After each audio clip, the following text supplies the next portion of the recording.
Hello,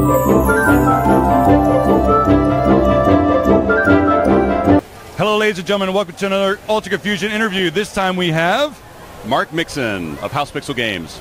And what is the game you're showing off at MomoCon? We are showing off Mowin and Throwin here at MomoCon.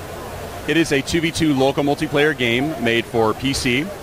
You can find our Steam page right now. We're not currently on sale, but we are currently doing a closed beta that's free to sign up for. If you love local multiplayer games like Overcooked, I've had a ton of people come up and tell me they've loved our game as well.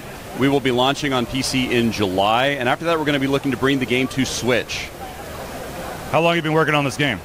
It's been about a year. We're a Dallas-based indie developer, and we picked up the game in May of last year. We started working on it, just a few of us, as a side project.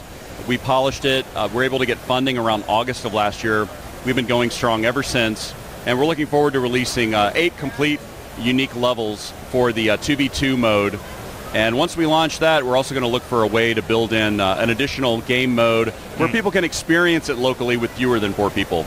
So you said we, so how many people are working on this title? So we currently have 8 full-time developers. We have a team of 3 artists, 2 designers, 2 programmers, myself as producer, and we've also recently brought on 2 full-time QA to help us as we're in our beta, bug squashing.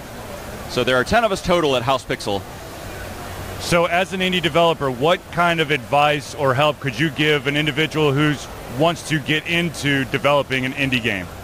That's a great question. What I've observed is that many indie projects begin as passion projects, and oftentimes, right, people are working on them in their spare time on the weekends, and that can be very draining, and that's why progress can be relatively slow over a period of years, right, because you're only working on it part-time.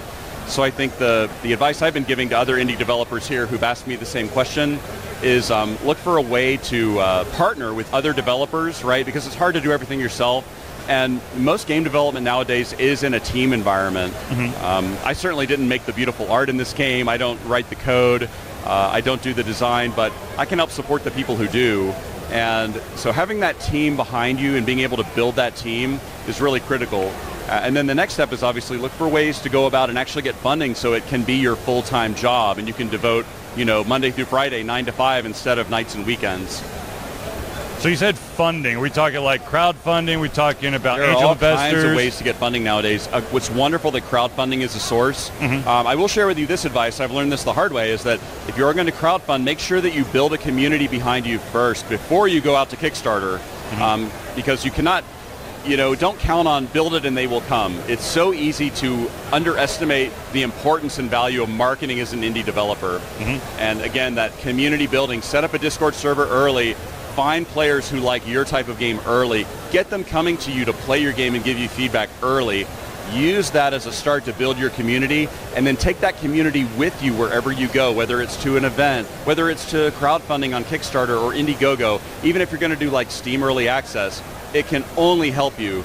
And in retrospect, it's very easy to do. Not only does it help you from a marketing perspective, but it allows you to get invaluable player feedback as well. So what's one of the bigger hurdles that y'all have had to overcome to get the game where it is today? That's another great question. I would say the single largest hurdle was obtaining our initial funding, for our team of 8. And we were very fortunate that we were able to find an investor who knew us and believed in us and understood our vision and saw the potential in what we were doing. But that was by far the hardest part. But since doing that, so many other things have really fallen into place and gone our way. So where can people find more information about your game and your company? Oh, that's wonderful, yes. Well, of course, if you Google House Pixel Games, you'll come across our wonderful website. If you look up mowinandthrowingame.com, you can find our games website.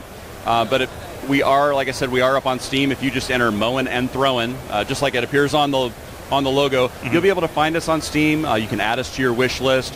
You can also find links to our Discord server where you can come connect with us. We'd love to hear, we get people coming every day, and we love to hear feedback about our game, what people like, what they would like to see in the future.